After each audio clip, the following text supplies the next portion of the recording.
तो hi hello class tenth वालों। तो आज मैं यहाँ पर आप लोगों के लिए लेकर आया हूँ आपकी हाई स्कूल मुख्य परीक्षा 2025 यानी कि आपके मेन यानी कि आपके वार्षिक पेपर 2025 के हिंदी के पेपर के सारे क्वेश्चंस के यहाँ पर आंसर्स।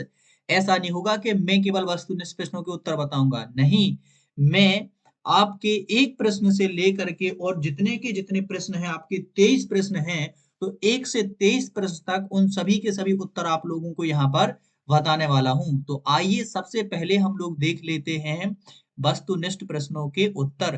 तो पेपर का पैटर्न थोड़ा सा चेंज हुआ है। सबसे पहले विकल्प आते थे, लेकिन उन्होंने यहाँ पर सबसे पहले खाली स्थान दिए हैं और विकल्प भी दे दिए हैं, तो दिक्कत वाली बात नहीं है। तो परशुराम ने वध किया था सहस्त्र बाहु का। ठीक है, अगला कामयानी एक क्या है, महाकाव्य। रस के भेद होते हैं कितने, 10। ठीक है, बाल गोविंद भगत की अवस्था थी कितनी, 60 के ऊपर थी, क्योंकि उनके सफेद बालों से देखकर ऐसा ही लगता है। जिजीविषा शब्द का अर्थ है भैया जीने की इच्छा। ठीक है, जो हम सब में होती है। मैं क्यों लिखता हूँ पाठ के लेखक हैं हमारे अज्ञेय जी। ठीक है, आगे देख लेते हैं हमारे क्या सत्य और असत्य यहाँ पर दिए गए हैं। तो पहला है कमल तालाब को छोड़कर आकाश में खिल रहे हैं, तो ये हमारा असत्य होगा। आकाश में कहाँ से कमल खिलते हैं। चौपाई छंद एक अर्ध सममात्रिक छंद है, तो ये भी असत्य होगा, अर्ध नहीं है, वो सममात्रिक छंद है। ठीक है, अगला शीला अग्रवाल मन्नू भंडारी की माँ थी, असत्य, वो माँ नहीं थी, उनकी शिक्षिका थी। ठीक है, उनकी टीचर थी।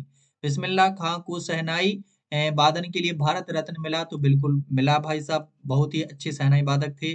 जिस भाव से किसी काम को करने या होने का बोध होता है उसके उसे क्रिया कहते हैं, तो बिल्कुल सत्य है। सभ्यता संस्कृति का परिणाम होती है, तो सत्य, यानी कि ऊपर के 3 असत्य हैं, नीचे के 3 सत्य हैं। ठीक है, चलिए देख लेते हैं आगे, और आगे आ जाती है यहाँ पर हमारी सही जोड़ियां। क्वेश्चन नंबर किसमें, 3 में सही जोड़ियां।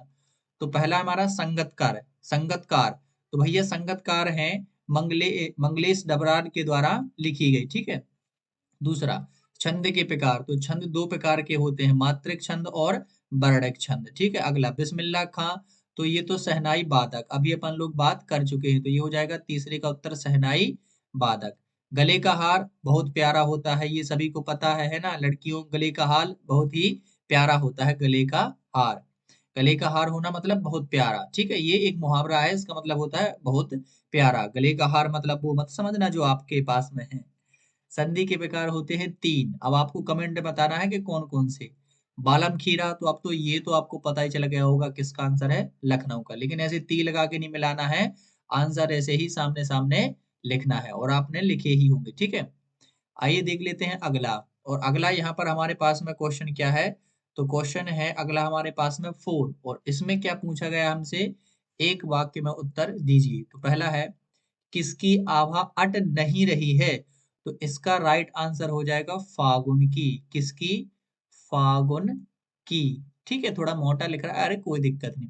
प्रबंध काव्य के कितने भेद होते हैं, तो प्रबंध काव्य के 2 भेद होते हैं, महाकाव्य और खंड काव्य। ठीक है, नेताजी सुभाष चंद्र बोस की प्रतिमा कहाँ लगवा दी गई है, तो वो लगवा दी गई है कस्बे के चौराहे पर। कस्बे के कहाँ पर, चौराहे पर। ठीक है, अगला काला अक्षर भैंस बराबर का क्या अर्थ है, तो काला अक्षर भैंस बराबर का अर्थ है अनपढ़ होना। क्या होना, अनपढ़ होना। ठीक है, अगला बाबूजी राम नामा बही में कितनी बार राम लिखते थे, तो ये लिखते थे भैया 1000 बार, यानी कि 1000 बार। ठीक है, 1000 बार। ठीक है, 1000 बार। अगला साना साना हाथ जोड़ी पाठ के आधार पर पहाड़ी कुत्ता कब भौंकते हैं, ओ भैया पहाड़ी कुत्ते कब भौंकते हैं, तो रात के सन्नाटे में। कब भौंकते हैं, रात के सन्नाटे में। ठीक है, कब भौंकते हैं, रात के सन्नाटे में। ठीक है, सन्नाटे में ही भौंकते हैं ना, आपके गांव में भी भौंकते होंगे, है ना, आपके शहर में। तो 5 में है सही विकल्प। अब 5वें नंबर पे दे दिए जो पहली बार आते थे, कोई दिक्कत नहीं। बादशाह के श्रेष्ठ कवि माने जाते हैं सूरदास जी। ठीक है, अगला हवा की थिरकन सिमटा हुआ संकोच माना जाता है फसल को। अगला बी रस का स्थायी भाव क्या है, तो उत्साह, ये तो आपने सही किया ही होगा। आगे देख लेते हैं हालदार साहब को कंपनी के काम से कस्बे से गुजरना पड़ता था, तो ये उनको गुजरना पड़ता था कितने, हर 15वें दिन में, ठीक है, हर 15वें दिन में। वाच्य के प्रकार होते हैं, तो वाच्य के 3 प्रकार होते हैं, कर्मवाच्य, कृतवाच्य और भाववाच्य। मधु कांक्रिया की सहेली का क्या नाम है? तो भैया ये है मणि, ठीक है, माँ से मधु और माँ से मणि, ये तो आपने याद किया ही होगा, ठीक है। तो यहाँ पर सारे के सारे वस्तुनिष्ठ हो गए हैं। अब आप लोग मुझे बताइए कि आप लोगों को 30 में से कितने यहाँ पर वस्तुनिष्ठ में से प्रश्नों के उत्तर में से आपने 30 में से कितने सही किए और आपको कितने नंबर यहाँ पर मिले हैं, बताइए जरा कमेंट में। अब देखिए यहाँ पर आ जाता है छठवां क्वेश्चन। छठवां है राम लक्ष्मण परशुराम संवाद पाठ के आधार पर राम के स्वभाव की 2 विशेषताएं लिखिए। तो राम के स्वभाव की तो हजारों विशेषताएं हैं, ठीक है, तो हमें केवल 2 लिखनी थी। तो छठवें का अथवा, मैंने यहाँ पर केवल ऐसा नहीं कि छठवें का केवल इसी प्रश्न का उत्तर बताया है। यदि आपने ये भी लिखा है तो मैंने इसका उत्तर और इसका उत्तर सभी के उत्तर यहाँ पर बताए हैं, बिल्कुल 6 से लगा करके पूरे 23 तक। तो जल्दी से आंसर देख लेते हैं, ये तो हमारा पूरा का पूरा क्या है, पेपर है, ठीक है। तो आप लोग जरा देख लीजिए, ये पूरा का पूरा क्या है, हमारा पेपर। प्रश्न अभी निकाल लेता हूँ, आंसर की तरफ भी बढ़ रहा हूँ, चाहे तो आप स्किप भी कर सकते हैं, ठीक है। हाँ, ये सारे के सारे 23 हमारे क्या हो गए, प्रश्न। अब देख लीजिए जरा इनके उत्तर। तो ये रहे भैया जी इनके उत्तर, ठीक है। तो इनके 30 शब्दों में उत्तर देने थे। तो राम लक्ष्मण परशुराम संवाद पाठ के आधार पर राम के स्वभाव की 2 विशेषता। पहली है विनम्रता। राम परशुराम के क्रोध के बावजूद शांति और विनम्र बनाए रखते हैं, ठीक है। धैर्य, धैर्य, वे परशुराम के कटु वचनों को धैर्य पूर्वक सुनते हैं और संयम नहीं खोते हैं।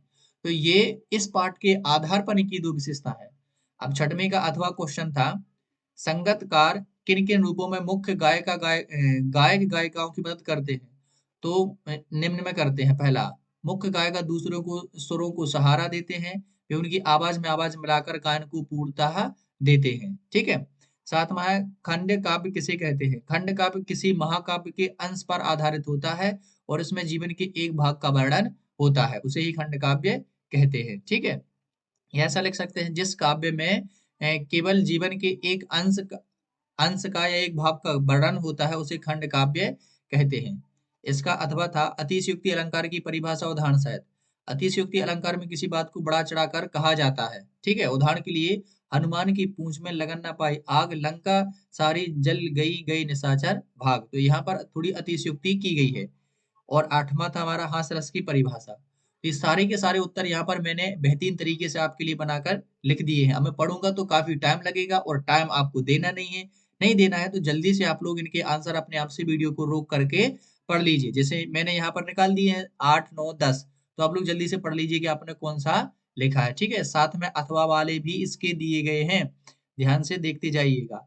मेन प्रश्न भी है और इसके अथवा वाले भी यहाँ पर आपको दिए गए हैं, ठीक है। 11वां हो गया, 11वें का अथवा, ये 12वां, फिर इसके 12वें का नीचे आपको अथवा मिलेगा, ये रहा इसका, ठीक है। अब यहाँ पर 13वां क्वेश्चन, ये 2-2 नंबर के थे तो मैंने 30 शब्दों में ही इनके सभी के आंसर लिखे हैं।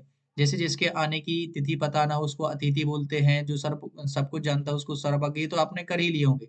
समास विग्रह, देशभक्ति, देशभक्ति, देश के लिए भक्ति, तत्पुरुष समास था। गंगा यमुना, गंगा और यमुना तद्भव समास था, ठीक है। ए द्वंद्व समास था, ये द्वंद्व ऐसा लिख दिया गया है, ठीक है। फिर ये हमारा अथवा वाला है, फिर ये 15 का क्वेश्चन है, ठीक है। तो देख लीजिए सारे के सारे क्वेश्चंस के आंसर यहाँ पर मैंने आपको बता दिए हैं, ठीक है। ध्यान से देखते जाइएगा, हर एक क्वेश्चन का आंसर आपको मिलेगा। ये हमारा 18वां क्वेश्चन है, इसकी व्याख्या करनी थी। तो ये संदर्भ लिखा हुआ है, देखिए ये प्रसंग लिखा हुआ है और ये यहाँ पर इसकी व्याख्या है। और दूसरा पद्यांश ये नागार्जुन वाला है, ये संदर्भ है, ये प्रसंग है और ये इसकी व्याख्या है। फिर ये 19वां क्वेश्चन है, ठीक है। दोनों के दोनों किए गए हैं। 19वें का ये पहले गद्यांश का जो स्वयं प्रकाश पर आधारित है, ये प्रसंग है, ये व्याख्या है इसकी, ये हमारा संदर्भ है।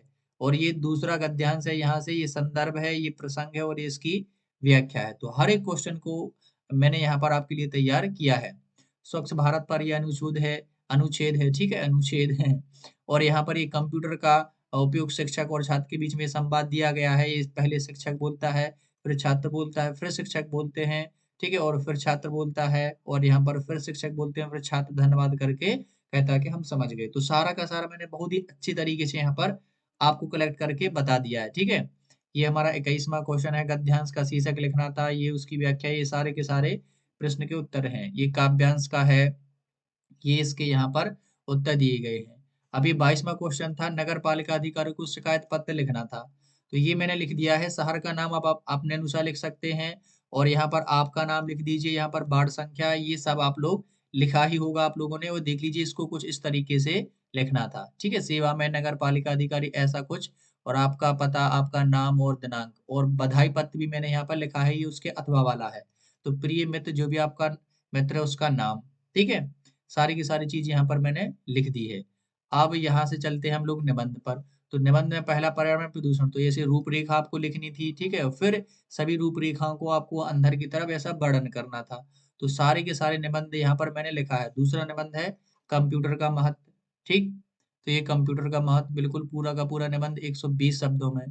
वर्तमान समय में विज्ञान का महत्व, ये सारी की सारी चीजें यहाँ पर हेडिंग सहित लिखी हुई हैं। ठीक है, जीवन में खेलों का महत्व, तो ये यहाँ पर सारे के सारे निबंध यहाँ पर हो चुके हैं। ठीक है, तो इस प्रकार से आप लोगों को निबंध यहाँ पर लिखने थे। तो मैंने यहाँ पर आपके 1 से लगा करके 23 प्रश्नों तक सभी के उत्तर यहाँ पर बताए हैं। अब आपने कितने नंबर क्या किया है, आप लोग जल्दी से मिला लीजिए और मुझे कमेंट बताइए कि आपके इस हिंदी के पेपर में आपके जो नंबर हैं वो कितने आने वाले हैं, यानी कि आपके 75 में से यहाँ पर नंबर कितने आने वाले हैं, मुझे जल्दी से कमेंट में बताइए। और अगला पेपर आपका जो इंग्लिश का है ना, उसके लिए मैं जल्दी से कंटेंट ला रहा हूँ। आपका इंग्लिश का पेपर तो बेहतरीन ही जाएगा। तो चलिए, मैं मिलता हूँ नेक्स्ट वीडियो में। तब तक के लिए आप पढ़ते रहिए और इंग्लिश के पेपर के लिए बेहतरीन तरीके से तैयारी कीजिए और बढ़िया से कमेंट कर दीजिए। ठीक है, चलिए चलते हैं।